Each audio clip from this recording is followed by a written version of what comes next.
3 más como mucho, pero bueno. Buenas tardes a todos.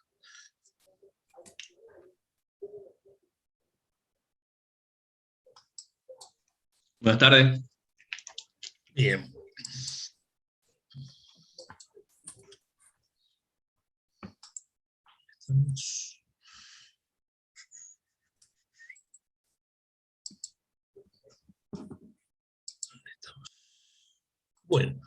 Bueno,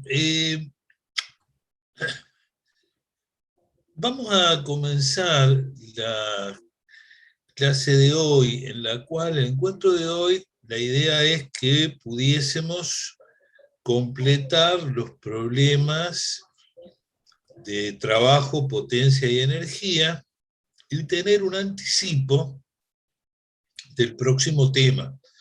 No nos olvidemos que la semana próxima, lunes 16, es feriado por traslado del feriado del 17 de agosto.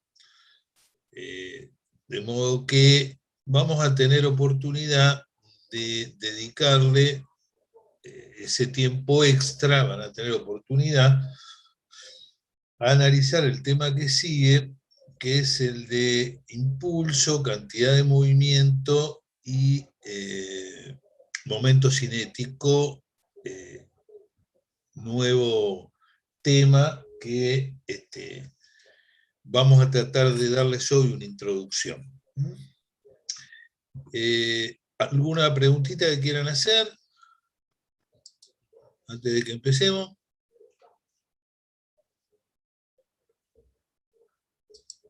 Bueno, el tema es muy simple porque solamente importa que en el mismo vamos a hacer una serie de definiciones. Las definiciones no se discuten, o sea, obviamente se puede discutir la utilidad, la conveniencia, que pueda tener una determinada definición que uno haga, pero más que eso es una definición y como tal la aceptamos. En particular, yo voy a compartir pizarra. Estamos en realidad retomando un camino que habíamos dejado hace algunas semanas, claramente antes del receso seguramente, y que vamos a aceptar a 2 personas que tenemos en sala de espera, Soledad y Tadeo. Ahí está. Y simplemente, no sé si ustedes se acuerdan, seguro que sí, de este grafiquito,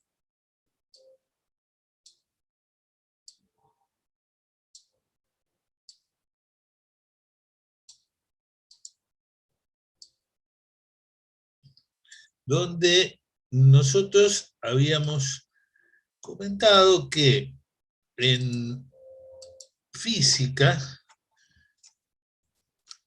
en general, y en aplicaciones que tengan que ver con ingeniería en particular, muchos problemas, muchas situaciones problemáticas se pueden analizar a partir de un gráfico como este, donde nosotros tenemos un estado inicial caracterizado por ciertos parámetros, como pueden ser, por ejemplo, la posición, R, después le ponemos el vectorcito, voy a poner R minúscula,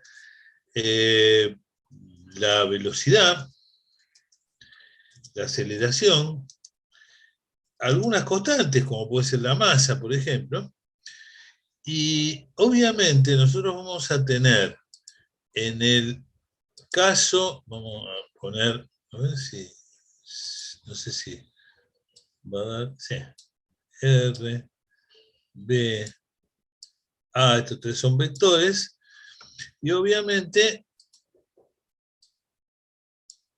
del estado inicial. La masa es una constante, ¿no?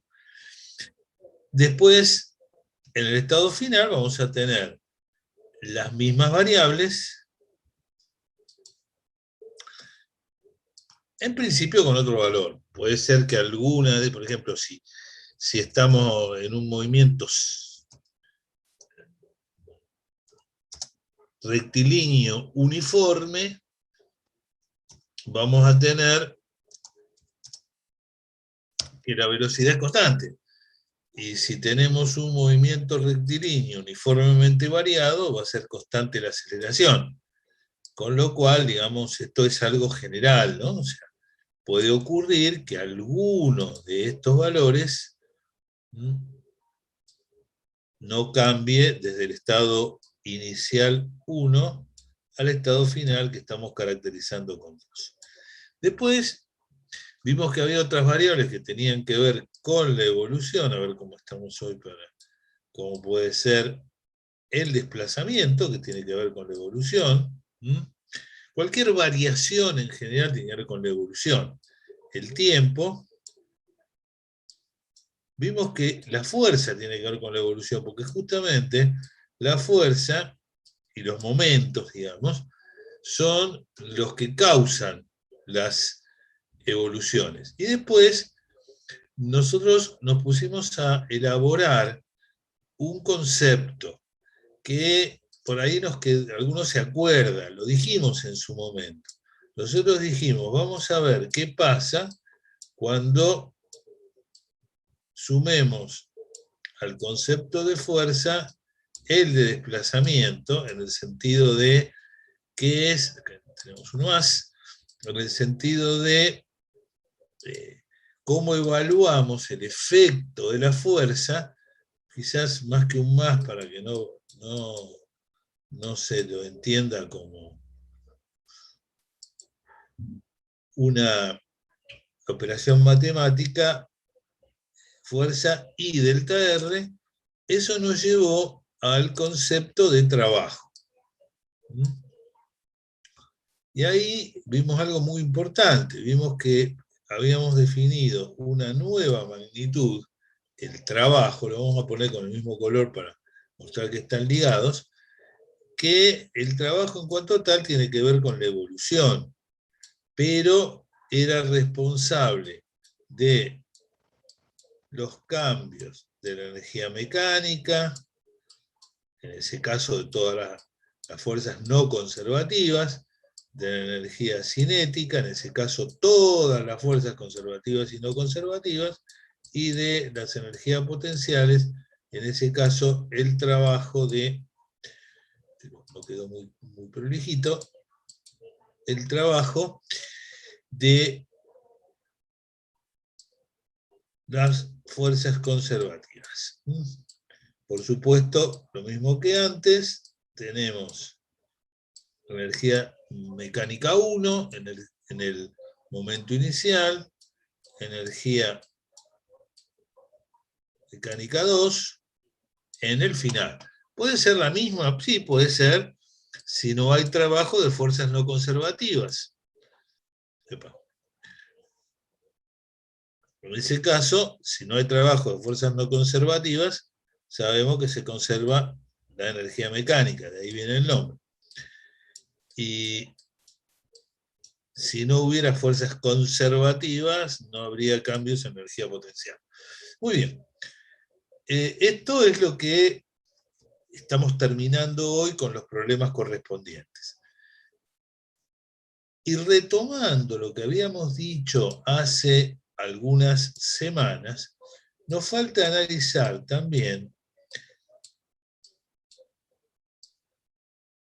el efecto de la fuerza relacionado con el tiempo que se aplica.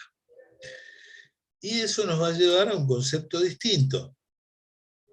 En lugar de trabajo, nos va a llevar al concepto de impulso, que por cierto es una magnitud vectorial. Acá metí la gamba en una cosa, obviamente, que es lógico, que así ocurra porque, si ustedes se fijan, fuerza y diferencial R es un producto escalar, resultado escalar. Fuerza y diferencial de T, al combinarlos, me queda una magnitud de tipo vectorial. Entonces, el impulso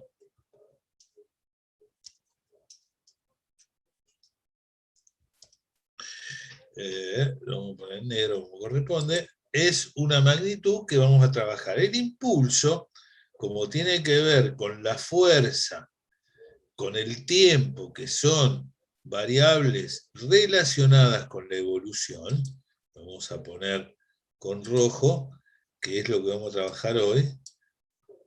Bien. Acá vamos a tener que en una evolución la fuerza hace un trabajo, pero también genera un impulso. Y vamos a ver que ese impulso tiene que ver con una variable de estado, una magnitud de estado que vamos a ponerle acá P sub 1, y acá le vamos a poner P sub 2, está relacionada con el impulso, siendo P lo que llamamos cantidad de movimiento.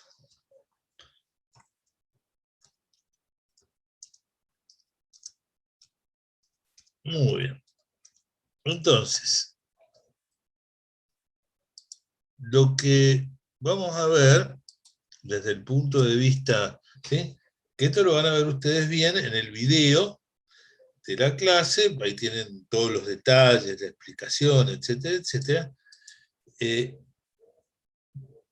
Esto es para ubicarlos en lo que estamos haciendo, definiendo en realidad una nueva variable que nos lo habíamos propuesto hace un tiempo, porque hace un tiempo habíamos dicho, cuando de hecho definimos el concepto de trabajo, que, esto es una P que voy a dibujar mejor, cuando habíamos definido,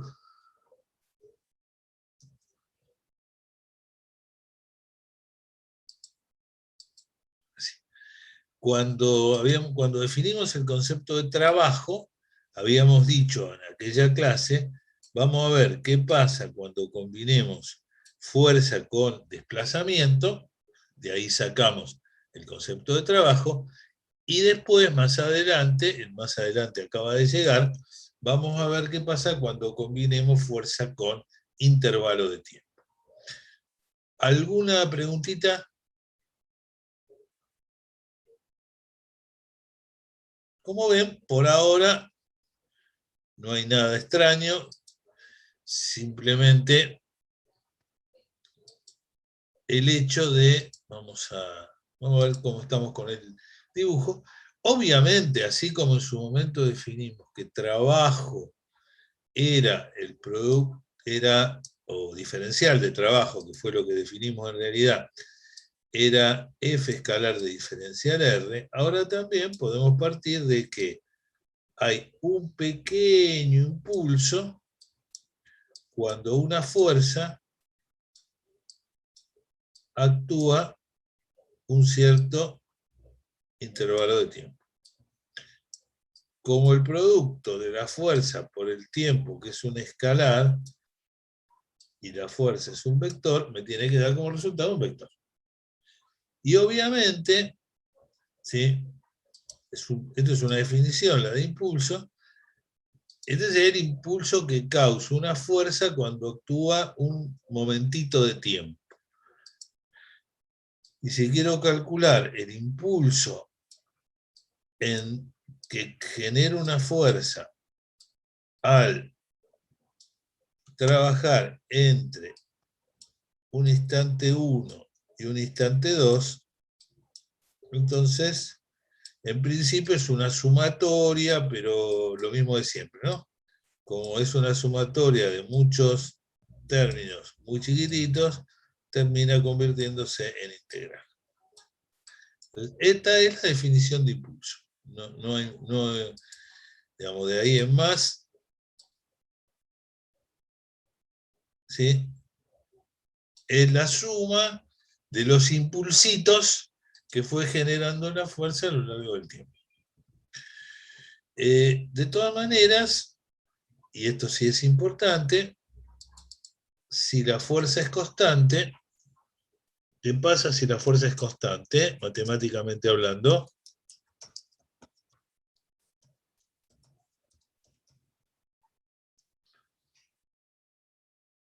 ¿Qué puedo hacer si esta fuerza es constante?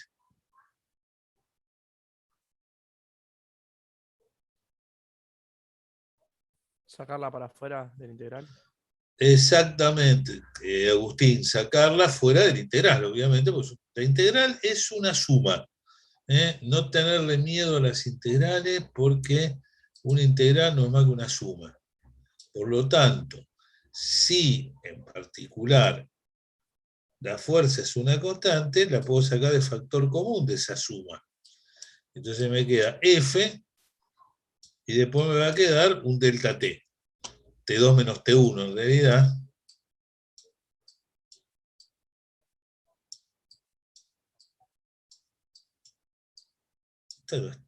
Digamos que, o sea, F de por delta T. Ojo que esto es bastante común y si no, habrá que hacer la integral, pero bueno, en general, los problemas que puede haber, se da la fuerza ya como función del tiempo, entonces suelen ser integrales simples y no nos interesa mucho. Por supuesto, algo que sí podemos estudiar, no nos interesa mucho, digo, complicar la vida con eso, o sea, simplemente en general, conceptualmente, como la enseñanza de física, no hace falta hacer integrales raras. Y si hablamos de unidades, obviamente la unidad de impulso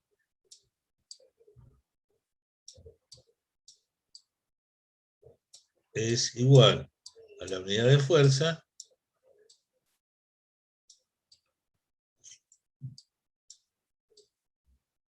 por la unidad de... Esto, bueno, podemos ponerlo, acá no importa mucho que sea por la unidad de tiempo.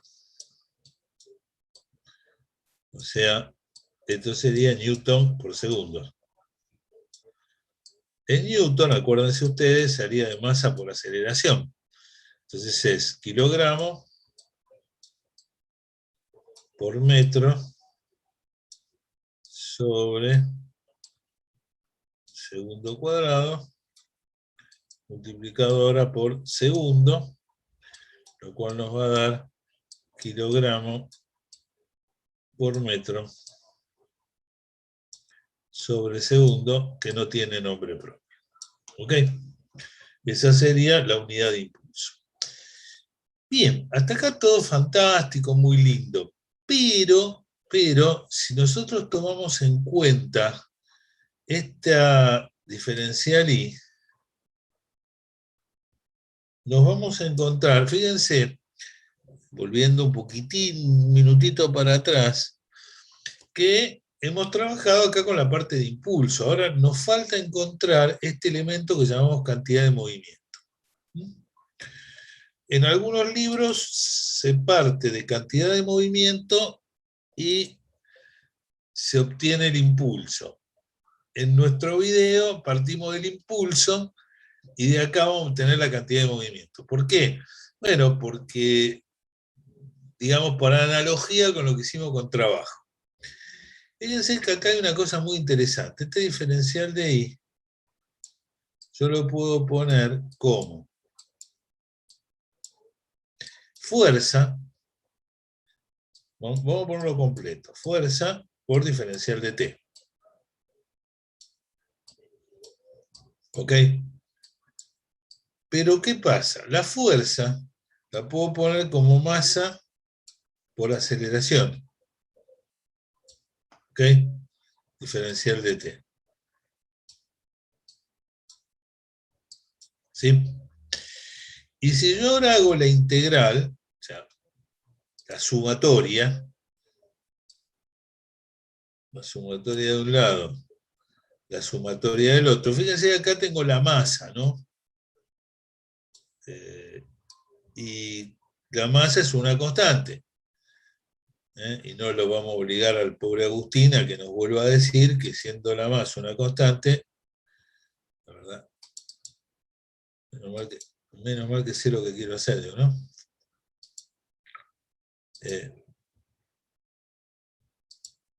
No lo vamos a obligar, decía Agustín, a que nos vuelva a decir que siendo una constante la masa, la puedo sacar del integral. Y acá me queda algo que no estoy muy acostumbrado a ver, pero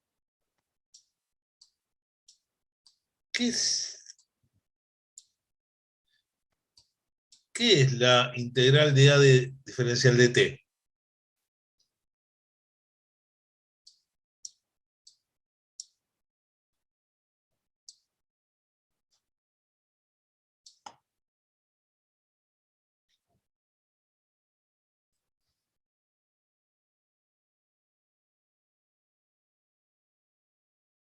Recordando siempre que la integral es la inversa de la derivada, ¿no?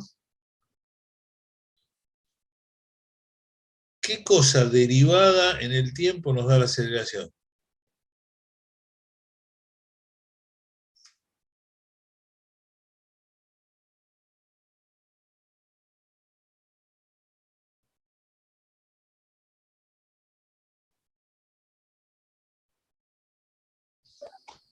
La velocidad puede ser. Sí, señor. Nosotros estamos acostumbrados en realidad a ver derivada de la velocidad respecto del tiempo igual a aceleración. Esto es lo que estamos acostumbrados a ver. Pero si pasamos el tiempo del otro lado, nos encontramos con que dB es igual a A por diferencial de T. Por lo tanto, esto lo puedo poner como, en vez de poner A diferencial de T, puedo poner la integral de B. Sabemos que las integrales, lo menos problemático que tienen es los límites, son los límites. ¿Por qué? Porque acá los límites deberían estar entre el tiempo inicial y el tiempo final para ser compatibles con la variable de integración que es el tiempo. En cambio, al cambiar la variable de integración, acá me va a quedar ya no T1 y T2, sino B1 y B2. Estos se cambian alternativamente, por lo cual, o sea, este cambio lo hago automáticamente, ¿no? No tengo que pedirle permiso a nadie para cambiar los límites de integración.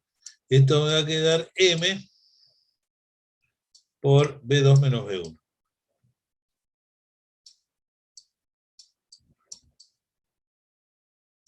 O, escrito de otra manera,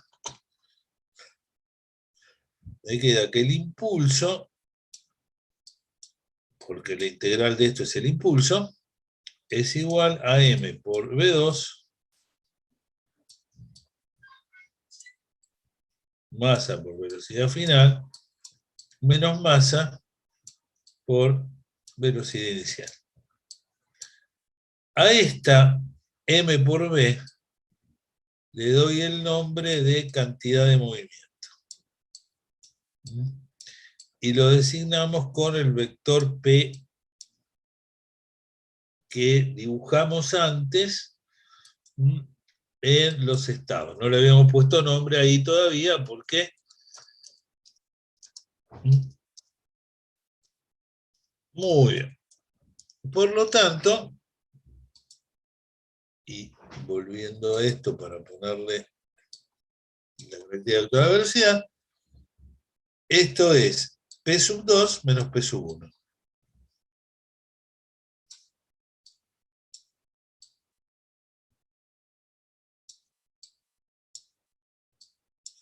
Y una expresión que no va a ser importante para nosotros, el impulso es igual, ojo, esta es una expresión vectorial, igual a la variación de la cantidad de movimiento. Esta es la expresión, llamémosle importante, que nos permite decir, bueno, volviendo para atrás, el impulso es igual a variación de cantidad de movimiento. Lo vuelvo a escribir acá. El impulso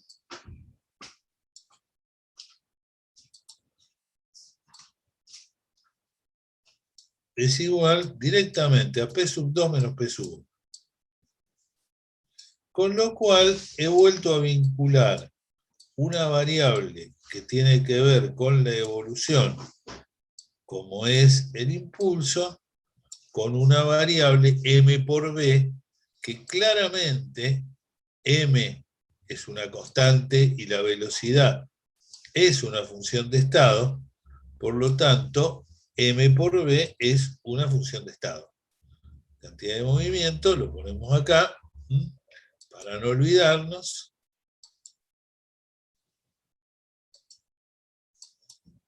Entre paréntesis, lo ponemos acá abajo, función de estado, o parámetro de estado, ¿no? Muy bien. Es importante esto, y mira, no nos va a ser demasiado trascendente en todo esto, insisto, lo van a ver en el video con detalle que le falta. Una cosa muy interesante. Fíjense que si yo quiero ver la unidad de P,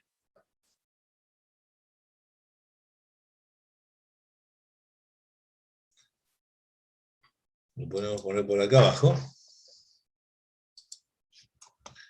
la unidad de P,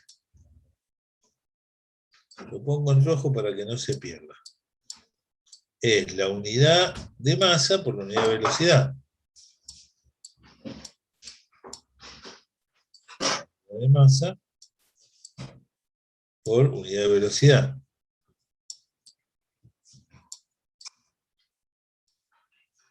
La unidad de masa es kilogramo.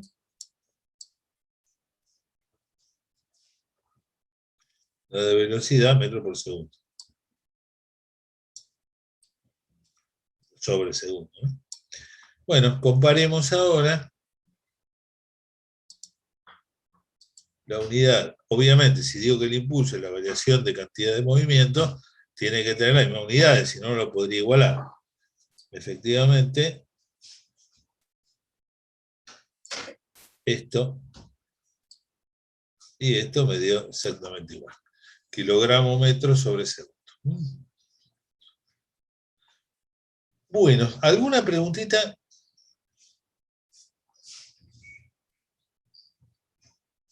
Bien, aclaro lo siguiente. ¿Por qué no es tan trascendente, o hasta acá por lo menos no nos resultó tan trascendente el tema de cantidad de movimiento? Porque si miramos acá, la cantidad de movimiento es la velocidad en otra escala, porque la masa es una constante. Por lo tanto, si la velocidad crece, la cantidad de movimiento crece. Si la velocidad es constante, la cantidad de movimiento es constante. Si la velocidad decrece, la cantidad de movimiento decrece. ¿Sí? Estoy multiplicando la velocidad por una constante, nada más. Por lo tanto, desde el punto de vista físico, no nos trae gran utilidad cuando estamos estudiando el movimiento de una partícula. Cuando estudiemos el de dos, nos vamos a encontrar con que de repente puede ocurrir que el sistema de las dos o más partículas, desde luego, cuando tengo un sistema de partículas, conserve su cantidad de movimiento. Pero no porque se conservan las cantidades de movimiento de todas y cada una de las partículas que lo forman, sino porque entre ellas se cambian cantidades de movimiento para que el conjunto permanezca constante. Un poco como lo de las cuentas del banco y las transferencias entre las distintas cuentas? Bueno, justamente vamos a ver un tema que es el de choques o colisiones, importante para nuestra especialidad porque seguramente vamos a, probablemente, digamos, no estoy seguro en el sentido de que lo he leído, pero no puedo no podría creer que entre las incumbencias de nuestro título de ingenieros en industria automotriz no esté también la de ser peritos en casos de accidentes. De hecho, uno de los aspectos más importantes en el diseño de un vehículo es la reacción que pueden tener las distintas componentes del mismo ante una colisión. De esto Fernando puede hablar mucho más que yo por su experiencia en fábrica, por su experiencia en planta. Con lo cual, el tema de choques es muy importante como competencia en la formación de nuestra especialidad. Y en ese caso es interesante porque en un choque, después vamos a verlo, ¿no? Se conserva la cantidad de movimiento del sistema, pero pueden cambiar las cantidades de movimiento de los elementos que chocan. Entonces, insisto, muy importante desde el punto de vista práctico, porque ahí sí, en un sistema de puntos, el concepto de cantidad de movimiento es importante. También lo es en física moderna, porque resulta que en la física de Einstein, no la de Newton que vemos nosotros, la masa deja de ser una constante. Como la masa no es una constante, ¿sí? Entonces, sino que depende de la velocidad, justamente. Entonces sí, la cantidad de movimiento se vuelve importante. Porque ya no es para una partícula una expresión igualita a la velocidad, salvo la escala en que la medimos o las unidades en que la medimos. Una cosita más que, digamos, en realidad es importante, es muy importante, pero... La coca. ¿Perdón? Bueno, nosotros estamos diciendo que la cantidad de movimiento P es igual a M por B.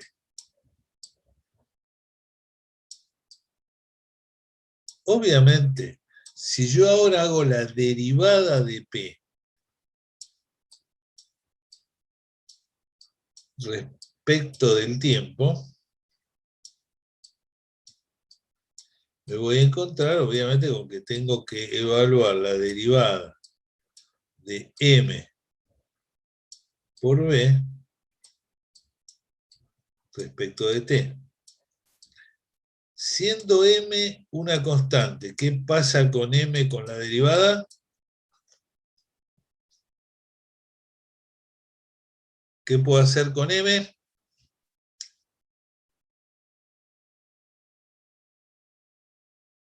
Sacarla para afuera de la derivada. Exactamente, sacarla fuera de la derivada. Entonces esto me queda M por la derivada de B respecto de T. ¿Pero qué es la derivada de B respecto de T?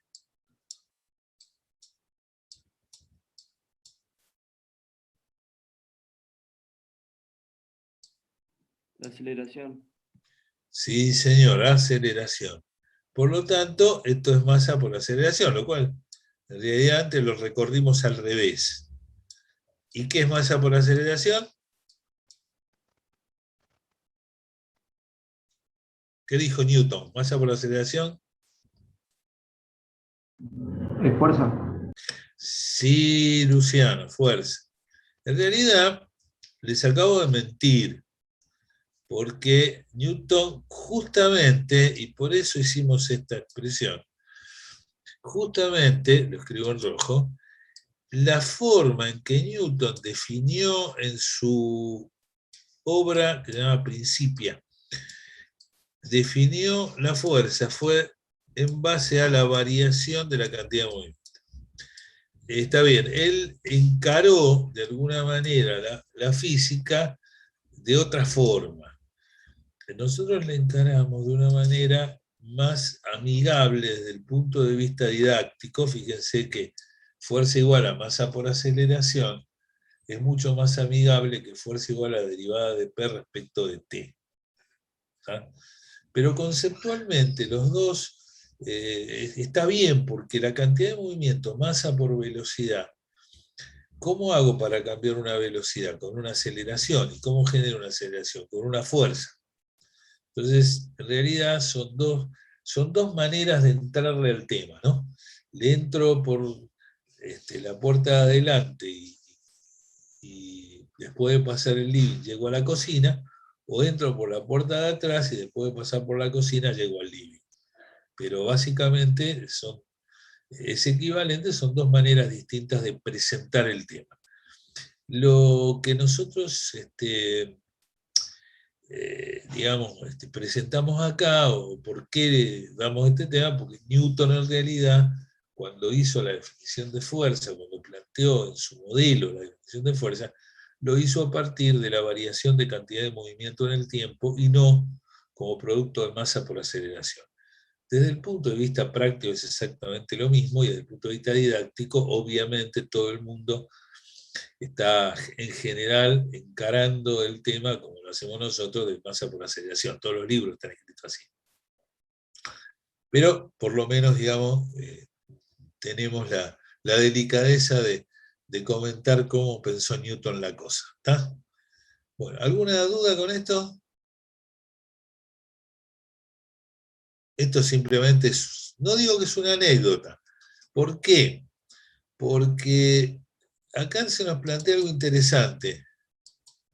Si la fuerza es igual a 0, eso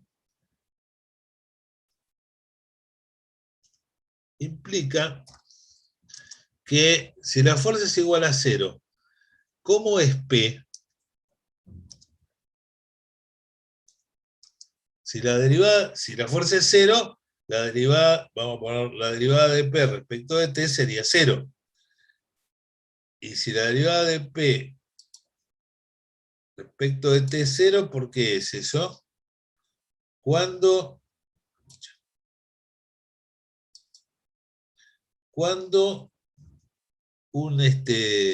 una derivada de 0.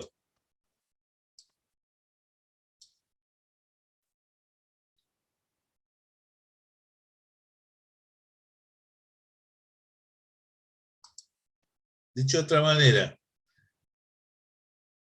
¿qué cosa tiene derivada 0?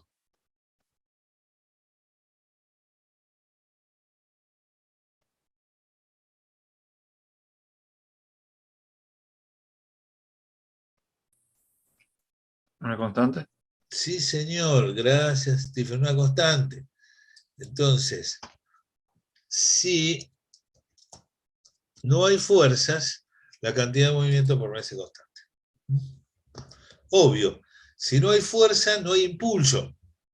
Y si no hay impulso, no hay delta P. O sea, P permanece constante, ¿sí? Estamos diciendo lo mismo de distintas maneras, pero lo vemos acá. Si la fuerza es 0, la integral de F diferencial de T es 0.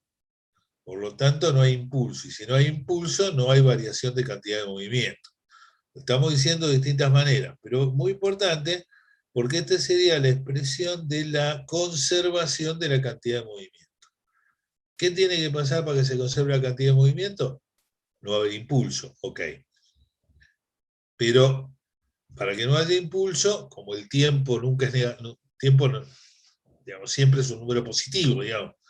Si considero tiempo cero, bueno, no pasa nada en el tiempo cero. Pero si considero cualquier fenómeno, tiene que haber un tiempo. Y ese tiempo tiene un valor positivo. Por lo tanto, para que el impulso sea cero, no puede ser cero el tiempo. El que es cero es la fuerza. Entonces, a partir de ahí puedo decir que para que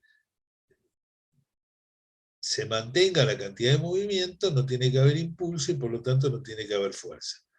O dicho al revés, que es como normalmente uno lo utiliza. Si no hay fuerzas, o las fuerzas que actúan son despreciables, como en un choque, puedo considerar que la cantidad de movimiento permanece constante. Concepto de choque. Que en un choque hay una violentísima interacción entre los elementos que chocan, que colisionan. Entonces me puedo imaginar como que ese sistema, el de los dos cuerpos que chocan, está aislado del resto del universo, porque las fuerzas que puedan actuar, además de las de interacción, son despreciables. O sea, cualquier fuerza de fricción contra el piso, rozamiento con el aire, frente a la fuerza de interacción entre las dos masas que chocan, la puedo despreciar. Entonces, desprecio eso y me queda que el sistema es un sistema sobre el cual no hay fuerzas exteriores. Entonces, al no haber fuerzas exteriores, la cantidad de movimiento del sistema permanece constante. Puede haber, sí, intercambio entre los elementos que chocan. ¿tá? Eso cualquiera que juegue al pool lo sabe. Chocan dos bolas de pool, bueno, y cambian sus velocidades. Pero créanme que en ese choque de las dos bolas de pool, la cantidad de movimiento del sistema permanece constante. Después vamos a ver algún caso particular interesante cuando veamos choque. Bueno, ¿alguna preguntita con esto? Después tienen, por supuesto, ven el video y ven todo esto mejor explicado que lo que lo explico yo. Bueno, en este punto, todo esto es tan fácil como parece, porque es simplemente una cantidad de elementos que a los efectos del punto material no nos agregan prácticamente nada. ¿no?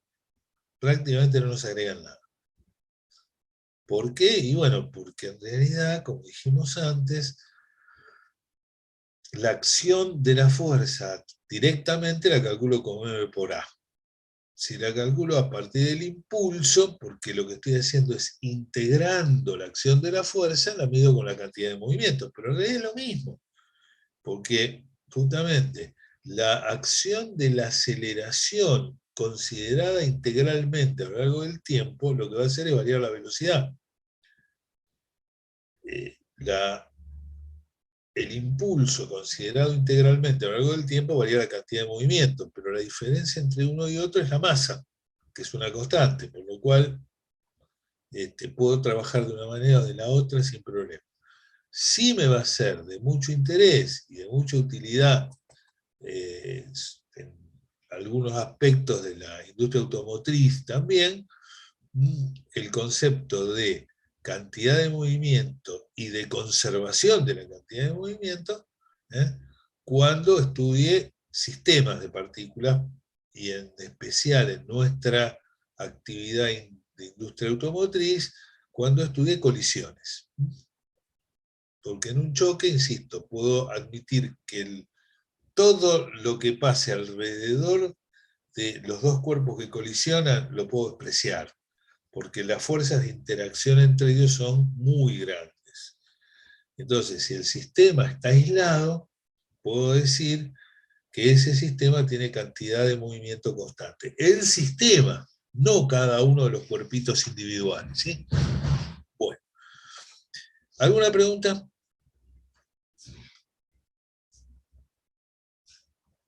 El otro concepto que aparece en el vídeo, que es tan simple como estos desde el punto de vista físico, pero tiene una complejidad matemática que enseguida vamos a ver, que es el momento de la... se puede llamar momento cinético, momento angular, o el nombre que más me gusta a mí, porque lo describe, que es el momento de la cantidad de movimiento. Cantidad no, cantidad.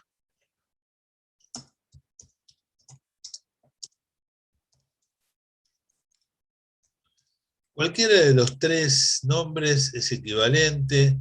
En algunos libros va a aparecer con uno, en otros libros aparece con otro.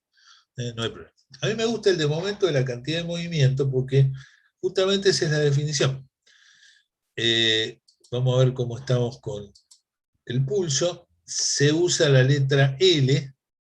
Típicamente no se confunde con el trabajo porque acá es un vector. Entonces es L vector y si se usa L minúscula cuando estamos hablando de la cantidad de movimiento de un punto y una L mayúscula cuando hablamos de la de un sistema. Entonces L es igual al momento. ¿Y cómo se definía el momento? Y el momento es R vectorialmente por lo que corresponda. En este caso es R vectorialmente por P. No sé si se acuerdan del momento. Esto es una definición matemática. El momento de una fuerza es R vector F. El momento de un vector cualquiera es R vector S vector cualquiera. Donde vamos a ponerlo en todo caso en otro color acá. Genéricamente.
El vector en cuanto tal, que hemos llamado n.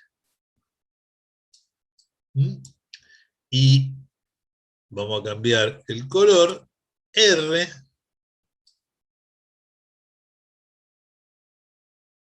es el vector que tiene por origen el punto P y por punto final, por extremo, el origen de n. ¿Está? Eso es, este momento de un vector es una definición matemática, ¿no? Que en física nos sirve para una serie de definiciones, como por ejemplo la de L. L, para un punto material, por supuesto, como estamos, acuérdense, nosotros seguimos trabajando para un punto material, Yo recién mencioné los sistemas de puntos y todo lo demás, pero simplemente como una manera de motivarlos a ver que este tema es útil, está lindo para lo que hacemos nosotros. Fue motivación nada más. Para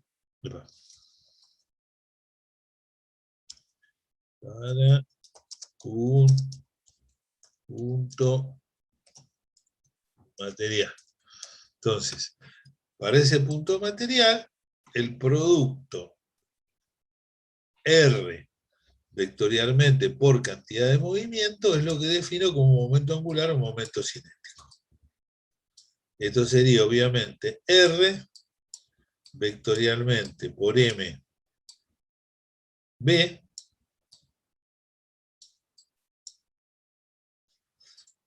no me gusta nada.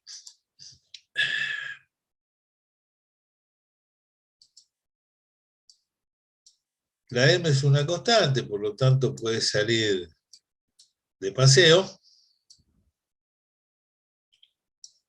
Y acá podemos escribir R por B, como se hace en más de un ejercicio.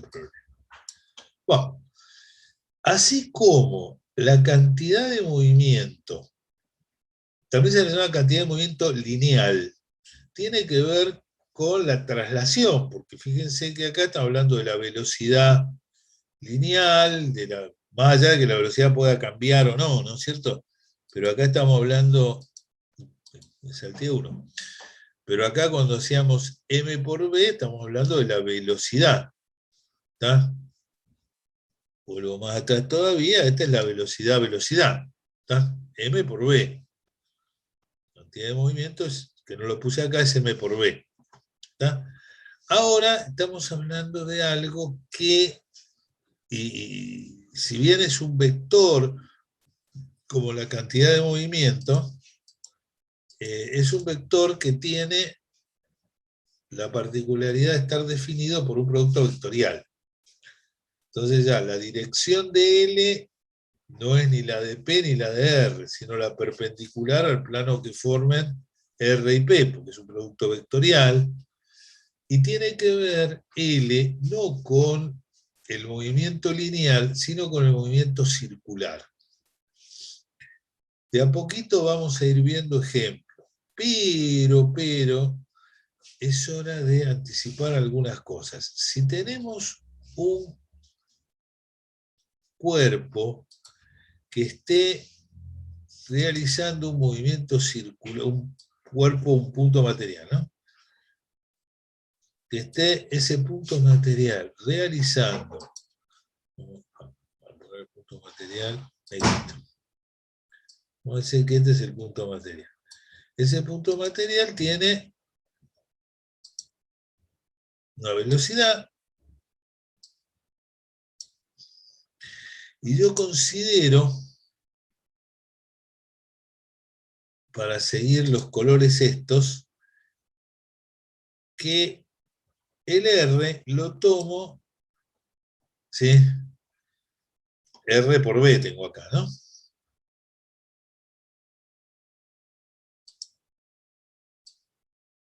M es una constante, no molesta nunca. Esto es R, esto es B, y esto está girando. Ahora, L es primer vector, segundo vector, ¿sí?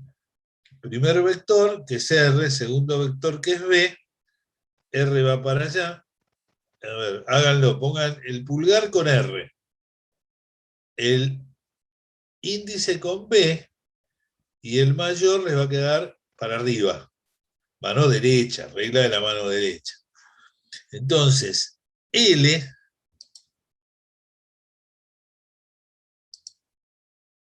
resulta ser para arriba. La costumbre es poner L acá. ¿Está? Me quedó cortito, pero bueno, para que no se me superponga con más. Entonces, L, la costumbre es ponerlo ahí en el medio. ¿Ok?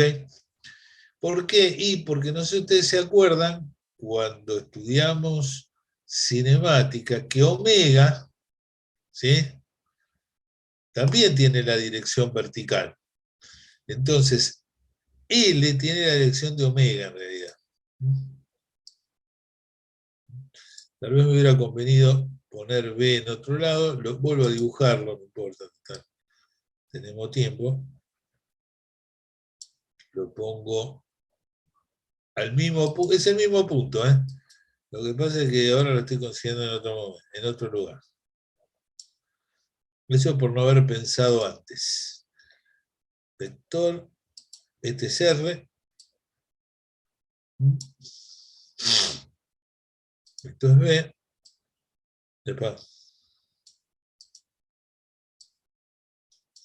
Y siempre con vectorcitos. Esto es L. Ahí. En realidad el mismo dibujo, ¿eh? Si ustedes se fijan un segundito, es exactamente el mismo dibujo, pero con la particularidad de que acá L, a diferencia del otro,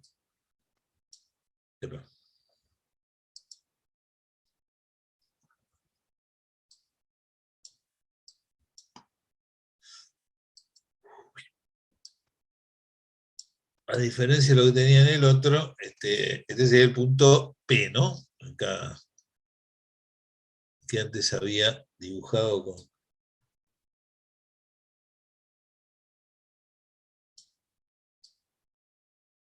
Esto es P de punto, ¿está? No de cantidad de movimiento. Bueno, entonces, acá es lo que... Vamos a limpiar un poquitito esto, porque...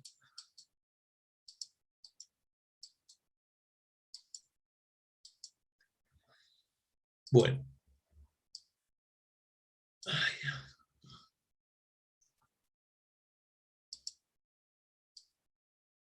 Entonces lo que decíamos es esto. Si ustedes se fijan, no sé si se acuerdan, el dedo pulgar marca la dirección de omega, mano derecha, y los otros dedos la dirección de giro. Entonces vamos a ver inmediatamente que L termina teniendo la misma dirección que omega. Los podemos superponer, lo cual está muy bueno, porque me permite en algunos casos, así como la cantidad de movimiento la defino con relación a la velocidad v,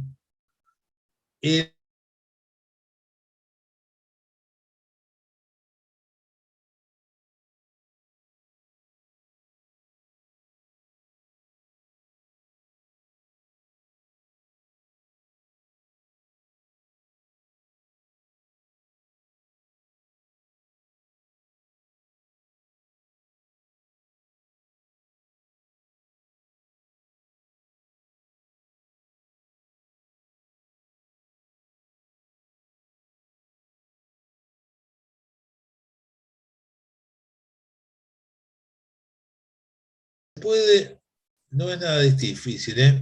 Esto se puede definir como m por r cuadrado y la dirección y sentido la de omega. Acá Galerazo en el video está deducido, no tiene, realmente nosotros deducciones en general no tomamos, está hecho para que vean que no es un capricho, que es la realidad. Y simplemente esto es importante porque vemos que L en realidad esto es una constante, porque M es constante y R para un dado, obviamente. Si yo cambio R, cambio L, ¿tá? Con lo cual, para un dado radio, esto es una constante. Esto que tengo acá, que es una constante que depende del cuerpo y de la posición del cuerpo respecto del centro de giro. Bueno, a esto se lo llama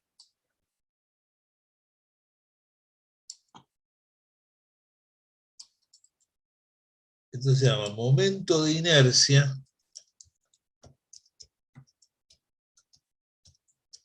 de M respecto de P.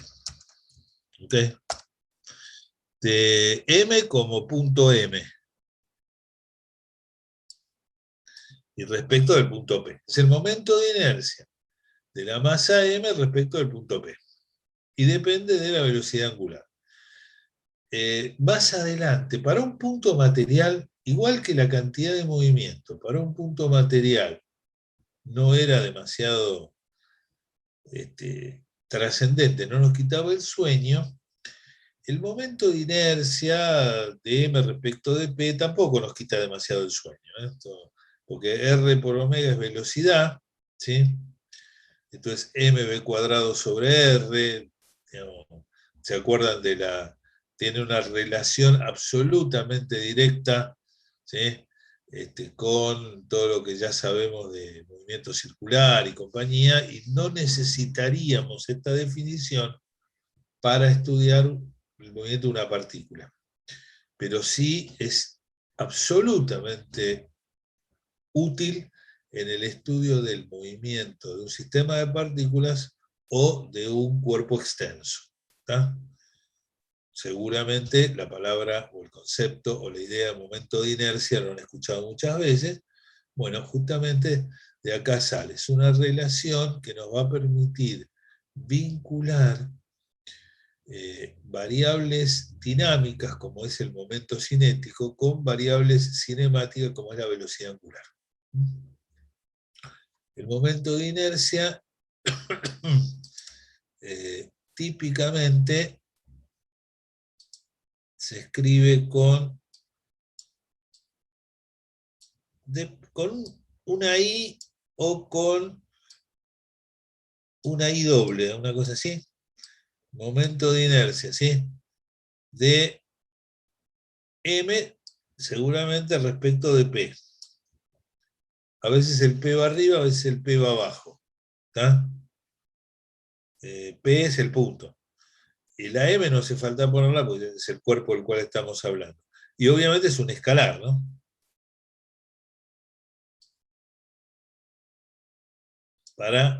Para un punto material es un escalar. Después vamos a ver para un cuerpo que en realidad es un conjunto de escalares, porque el momento de inercia depende también de la orientación del cuerpo respecto al punto de giro. Me explico mejor. Supóngase que usted tiene un cilindro. Una cosa es hacer girar el cilindro alrededor de su eje, que es lo normal, pero también podría atravesar un eje pasante por el cilindro y hacer que el cilindro gire, digamos, que el eje del cilindro sea lo que esté girando, ¿no? No giro alrededor del cilindro, sino que hago que gire el eje del cilindro, como si fuera el rayo de una rueda de bicicleta. El rayo de una rueda de bicicleta está girando en realidad, o el travesaño de una rueda de carro. En vez de girar alrededor de su eje, está girando alrededor de un eje que pasa por el travesaño de la rueda de carro o por el rayo de la rueda de bicicleta. Entonces el momento de inercia es distinto respecto de el eje, en el caso de un cilindro, es distinto el momento de inercia respecto de un punto de su eje que respecto de un punto cuando gira de manera diferente. De ahí que, digamos, para hablar del momento de inercia, vamos a tener que hablar de distintos valores de momento de inercia según la orientación del cuerpo. Pero ya vamos a llegar a eso y lo van a ver todavía más materias de más adelante de la carrera. Por ahora nos alcanza con esto, que es para el punto material, ¿sí? Y hemos hecho una definición. Y lo interesante de esto es lo siguiente. Supónganse que yo ahora, simplemente por similitud con lo que hicimos antes, yo hable de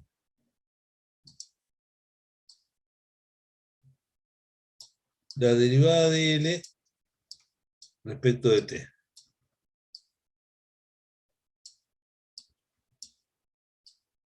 La derivada de L respecto de T, ¿sí?, es igual a R vectorialmente por P. Derivada de, perdón. Derivada de L, que es R vectorialmente por P,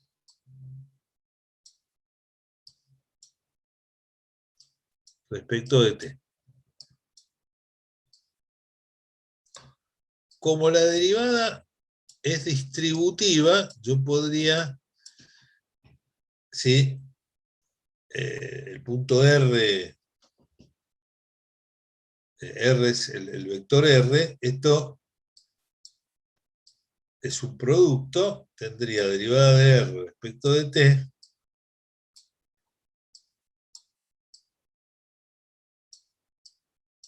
vectorialmente por B, o vectorialmente por B, vectorialmente por P. Cuando dije B es porque le estoy contando el final de la película, más R por la derivada de P respecto de T. ¿Está bien? Derivada del primero por el segundo sin derivar, más el primero por la derivada del segundo. ¿Correcto? La derivada de L respecto de T resulta ser igual entonces a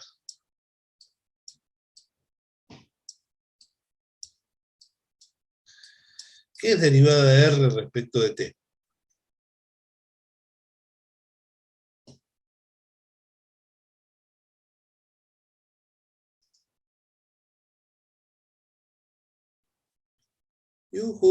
¿Qué es la derivada de R respecto de T? Derivada de la posición respecto del tiempo.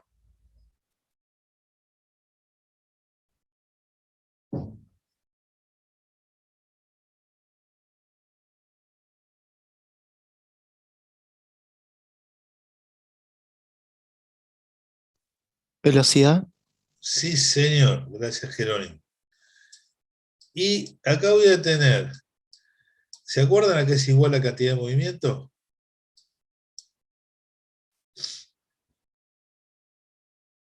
Dijimos que era la velocidad cambiada de escala, m por b. Pero resulta que acá yo tengo el producto vectorial de b por m por b. ¿Qué va a pasar con este producto vectorial?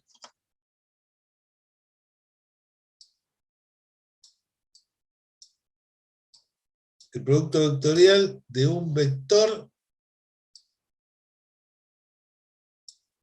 por otro que es paralelo en realidad. 0.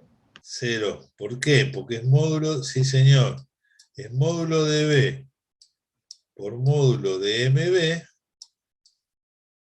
por el seno de 0.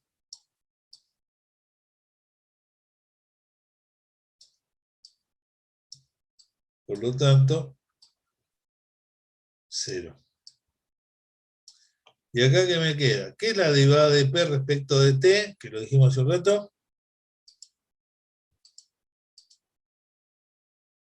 Derivada de P respecto de T, que no les pido que todavía lo sepan, es fuerza.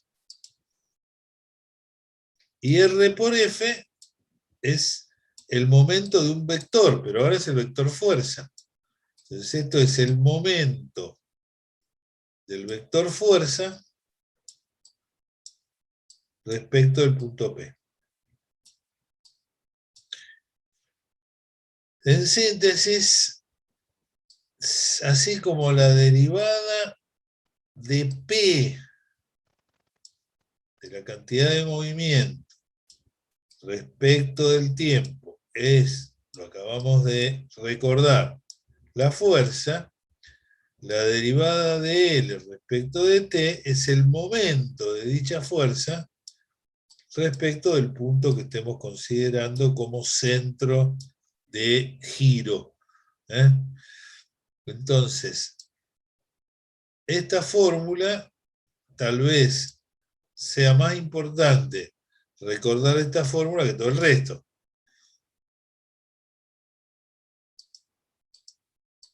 Acá tenemos que la derivada de la cantidad de movimiento respecto del tiempo es la fuerza. Y ahora tenemos que la derivada de L respecto de T es el momento de la fuerza.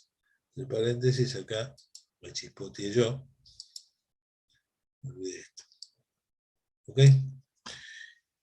De nuevo vale lo mismo. ¿Qué es lo que debería pasar? Algo muy parecido a lo que escribimos antes. Si F es igual a 0, ¿está? Si la fuerza es 0, no hay momento. Entonces, si la fuerza es 0, el momento es 0, Y si el momento es cero, ¿qué es lo que está implicando?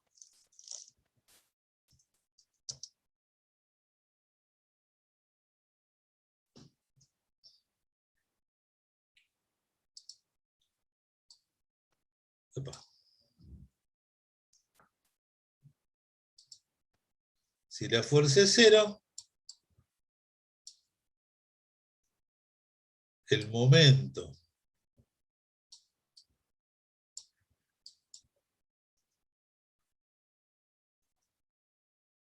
de la fuerza también es cero.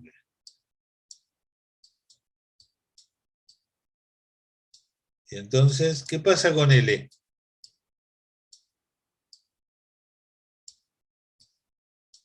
Si el momento de la fuerza es cero, ¿cómo tiene que ser L?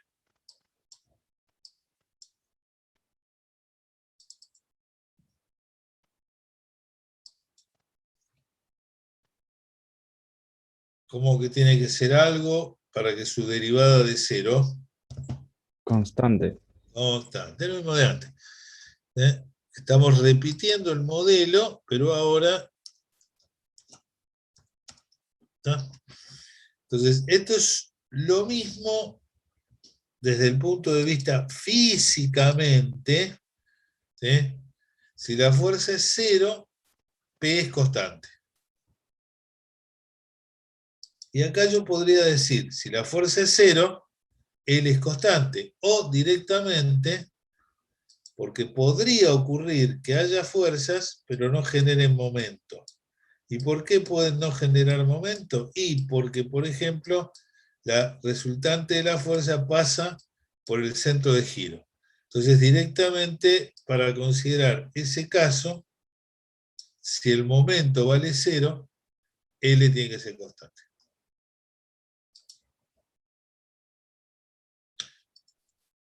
Si nosotros comparamos lo que acabamos de hacer ahora con lo que hicimos antes, en realidad estamos haciendo lo mismo desde el punto de vista físico. Desde el punto de vista matemático, acepto que por ahí era más sencillo trabajar acá, porque acá directamente P igual a M por B, hacemos la derivada, me queda la fuerza, de P a de T es fuerza.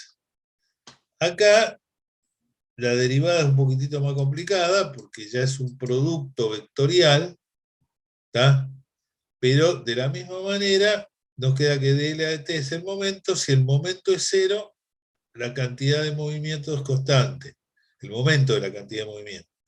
Si el momento aplicado es cero, entonces se conserva el momento angular. Si la fuerza es cero, se conserva la cantidad de movimiento. Entonces tenemos dos expresiones que son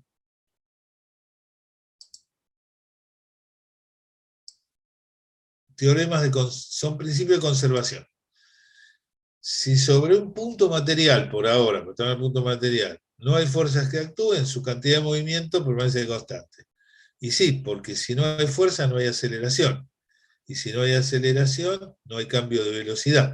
Y si no hay cambio de velocidad, la cantidad de movimiento permanece constante. Siempre para el punto material.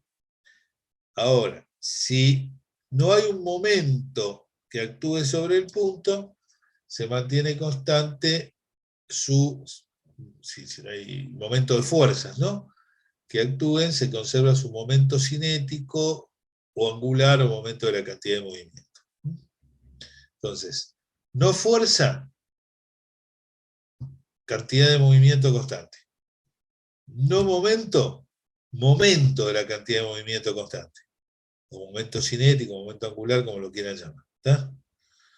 Son teoremas de conservación. ¿Y para qué sirve? Y, por ejemplo, sirve para lo siguiente. Supóngase que usted tiene algo muy sencillo, una calecita.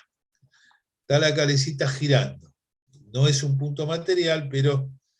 Y de repente un chico se sube a la calecita o se baja de la calecita. Eso genera que haya un cambio de... Vamos un poquito más atrás, de momento de inercia. Y al cambiar el momento de inercia, como no hubo fuerzas exteriores, tiene que conservarse L. La única forma de que se conserve L es por variación de omega. Entonces, una forma de explicar, en realidad, ciertos fenómenos. Hay algún video interesante en el aula virtual que habla sobre el tema. Entonces, estos son elementos que nos sirven para resolver algunos problemas. Ya dijimos, cantidad de movimiento y conservación de cantidad de movimiento, y la verdad para el punto material no me agrega mucho. Pero esta constancia de la cantidad de movimiento está bueno, va a estar muy buena cuando estudiemos sistema de partículas. Y para el punto material esto no nos agrega mucho, pero va a estar muy bueno cuando estudiemos cuerpos extensos. De todas maneras, quedan los conceptos establecidos. ¿Alguna pregunta? Bueno, entonces lo que les pedimos es que para el lunes 23 vengan con el video, aparte de lo que vimos, vengan con el video visto de estos temas que acabamos de describir recién. Hago un breve repaso, un breve resumen. Estamos en el concepto de ubicar nuevos parámetros. Hoy ubicamos, fíjense, el momento en realidad está acá, como ponerlo en azul, por ejemplo. El momento es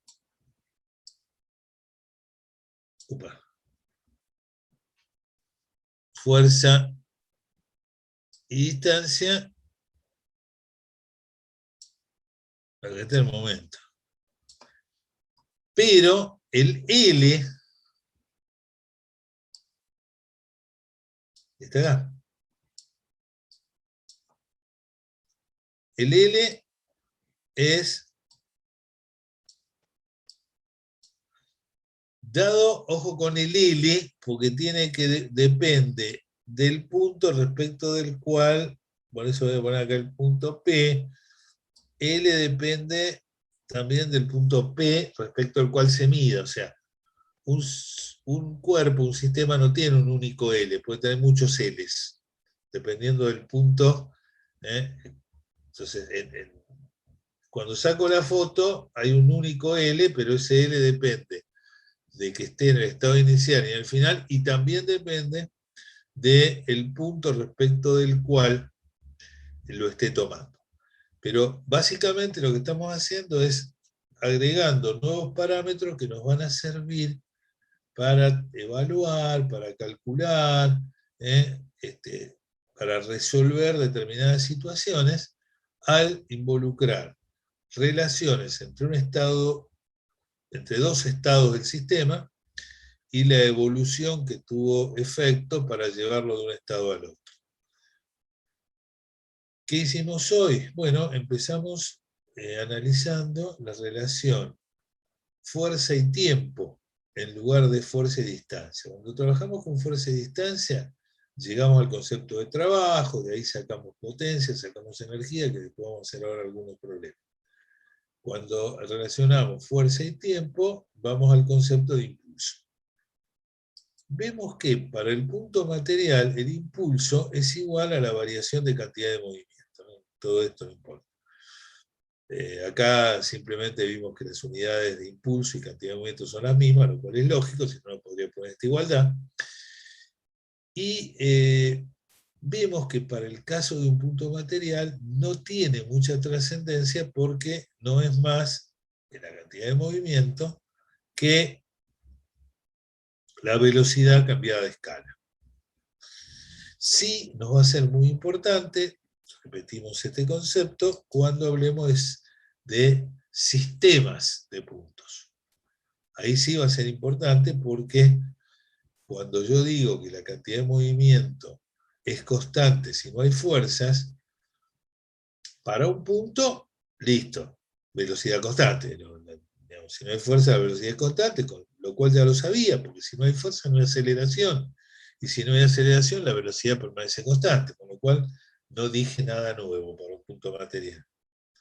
Pero para un sistema de puntos sí, porque puede ocurrir que manteniéndose constante la cantidad de movimiento, cambien las cantidades de movimiento que tienen las distintas partículas que componen el sistema.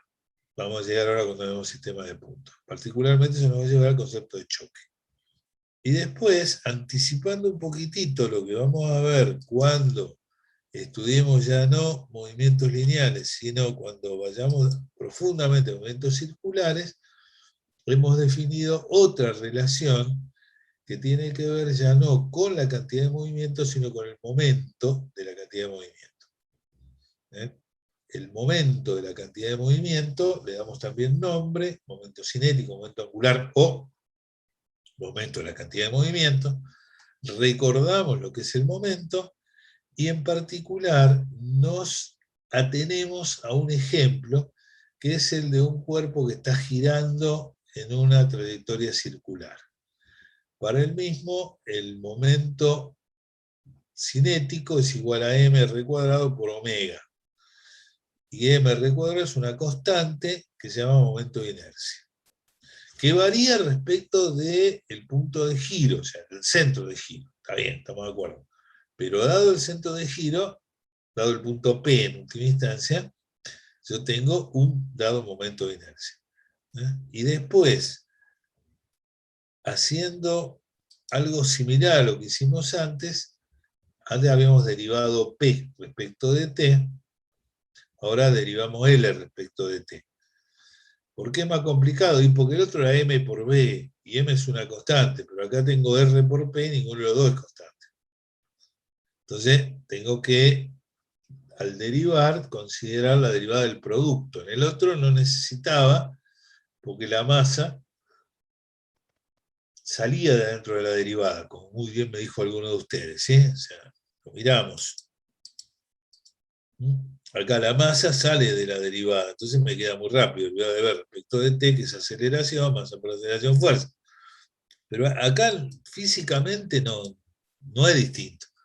Porque matemáticamente tengo que tomar en cuenta la forma de derivar, que es un poquito más compleja, porque acá es derivada del primero por el segundo, más el primero por el segundo derivado. Bueno, eso me lleva a que uno de los términos se anula y que el otro es el momento de la fuerza. Y acá llegó algo muy parecido a lo anterior. dP a dt es fuerza, dL a dt es momento de fuerza. Y estos conceptos que para el punto material no son demasiado importantes, diría, en la medida en la cual que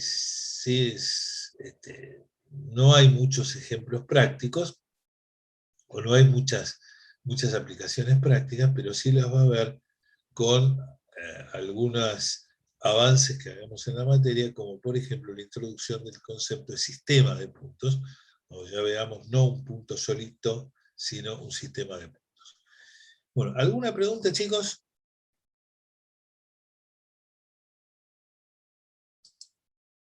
Bueno, espero que se hayan entretenido. Insisto, todas las dudas que puedan haberles quedado, espero que las puedan sacar fácilmente con el video. Fer, ¿te parece hacer ahora un cortecito y volver y hacer problema? Sí, justamente te iba a decir lo mismo. Sí, no hay problema. Perfecto. Bueno, Una consulta, Norberto. Ahí Luciano preguntó, 5.50 este año como criterio se tomaba como 6, aprobado. no, No, este año no. Ok, todavía no. ok. Que después, según los resultados, en realidad es una ventaja para el que se sacó 5.50, me explico más. Sí, El que sacó 6, sacó 6. Y sí. para promocionarse hay que sacar 10. No le queda otra. El que sacó 5.50 tiene la opción de rendir de nuevo. Ok. Está bien, le pudo ir mal, pero no creo.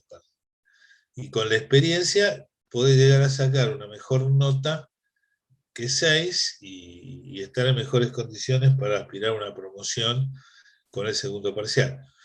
Perfecto. A ver, ¿cómo se llama? El contrato pedagógico desde el principio del año está es más, se supone que debieron haberlo leído y firmado. Si no les hicimos leer y firmar, la culpa es nuestra. En principio, es más, vamos a hacer una cosa. Si yo tengo un minutito, nos tomo un minuto. Sí, sí. A ver, vamos a ver. Yo creo que. Acá. Bueno, lo tenía. No importa. Vamos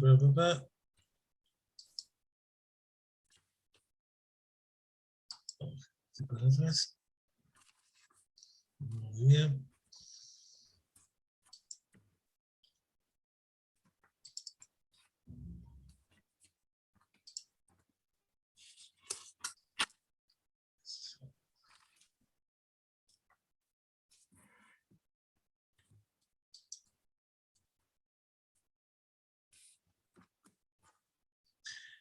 Bueno, perfecto. Volvemos por acá.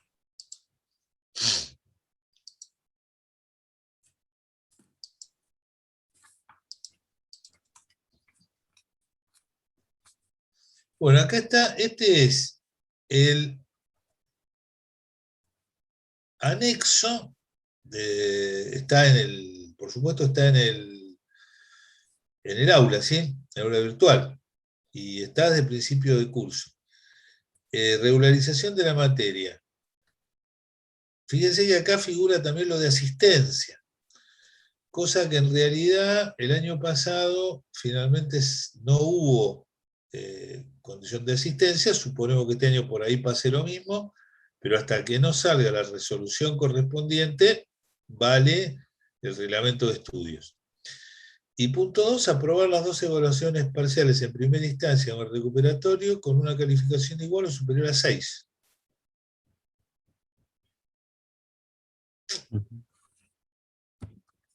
Ok.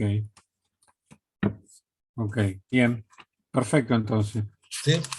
Después, ¿qué hicimos? El año pasado, con todos los líos que hubo, finalmente, honestamente sí, digamos, bajamos la condición, ¿tá?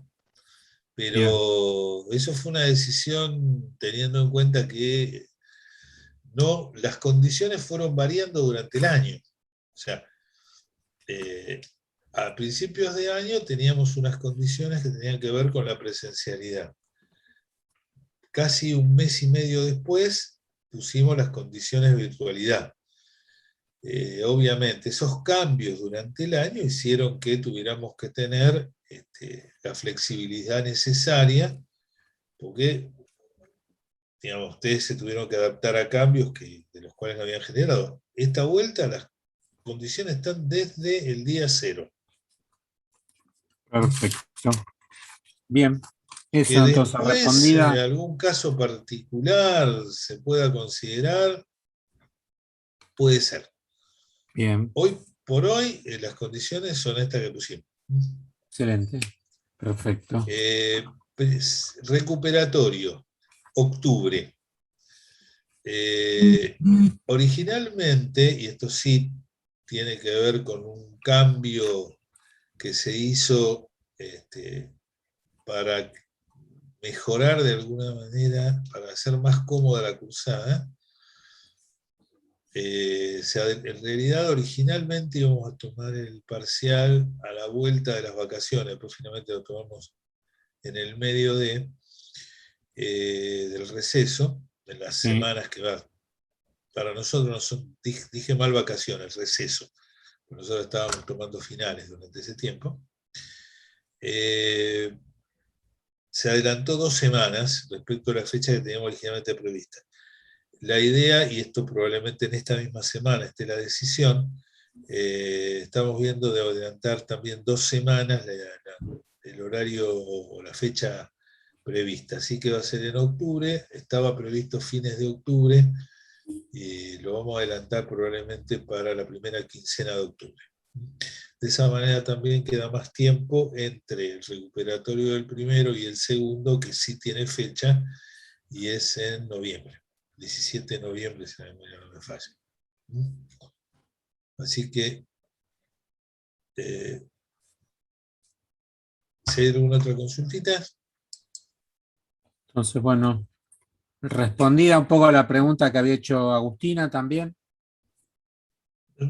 Si hay algo digamos, de algún temita de interpretación de esto está, insisto, en el aula virtual desde este día, 10 de marzo de 2021. Perfecto. Bien. Maravilloso. Bueno, hacemos entonces un corte que les Bueno. parece hasta las 15. Son 14:40. Hacemos hasta las 15. Sócrates no había hoy, ¿no? No, Cuidas. porque trabajo y energía ya lo hicimos con este Lo curso. hicimos. Ok. Perfecto. Y obviamente el de impulso y cantidad de movimiento lo vamos a hacer la semana que viene. La clase que viene. La semana que viene no, la clase que viene Bien, es está en 15 perfecto. días. Bueno, entonces hacemos un receso hasta las 3 y nos volvemos a encontrar para hacer ejercicios. Bueno.